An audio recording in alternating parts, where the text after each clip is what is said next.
ज्योतिबाच्या नावानं चांगभलं हा गजर जो आहे तो आता ज्योतिबा यात्रा परिसरामध्ये पाहायला मिळणार आहे. ज्योतिबा डोंगर म्हणजेच वाडी रत्नागिरी डोंगर परिसरात आहे आणि सगळी दृश्य जी आहेत ते आपण पाहतोय. भाविक जे आहेत ते मोठ्या संख्येनं दाखल होताना पाहायला मिळत आहेत आणि बैलगाड्या ज्या आहेत त्या बैलगाड्या करून हे भाविक जे आहेत ते मोठ्या संख्येने या ठिकाणी दाखल झाले. ही सगळी दृश्य जे आहेत ते आपण पाहतोय.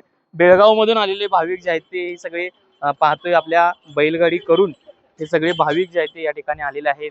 ज्योतिबाची यात्रा आहे आणि चैत्र यात्रा, या चैत्र यात्रेनिमित्त हे सगळे भाविक जे आहेत ते या ठिकाणी दाखल झालेले आहेत.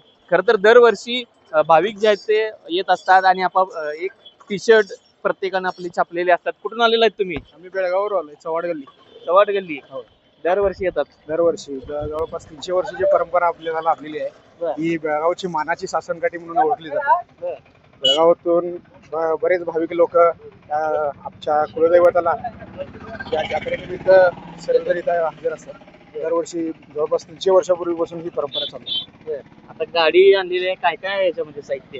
हे बैलांचं खाद्य व आमचं कपडे वगैरे, किंवा ही जी पहिली गाडी आहे ती देवाची गाडी म्हणून मानली जाते. देवाचं जे सामान असेल ते त्या गाडीत ठेवलं जातं.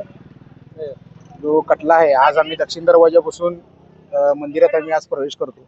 ह्या गाड्या आमच्या निवास म्हणजे आमचं ते खड्डा म्हणून मांडलेला आहे, तिथं आम्ही ह्या गाड्या सगळं लावतो. कधी निघालेला तुम्ही? आम्ही 24 तारखेला आम्ही निघलेलो. आता कधी आज सकाळी इथं आम्ही वाडीमध्ये आम्ही पोहोचलेलो आहे. आता किती दिवस राहणार इथे? आता इथं मुक्काम आम्ही 1 तारखेपर्यंत आहे. 1 तारखेला आम्ही परतीचा प्रवास चालू. पुन्हा यात्रा झाली? यात्रेचा पूर्ण 6 तारखेला आमचा तिथं आंबील वगैरेचा कार्यक्रम असतो.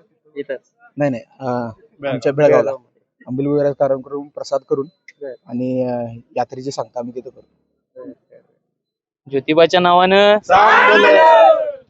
हे सगळे भाविक जे आहेत ते आपण पाहतोय मोठ्या संख्येने या ठिकाणी राज्यभरात असून इतर राज्यातून भाविक येत असतात आणि आता बैलगाड्या घेऊन हे सगळे बेळगावचे भाविक जे आहेत ते सुद्धा दाखल झालेले आहेत.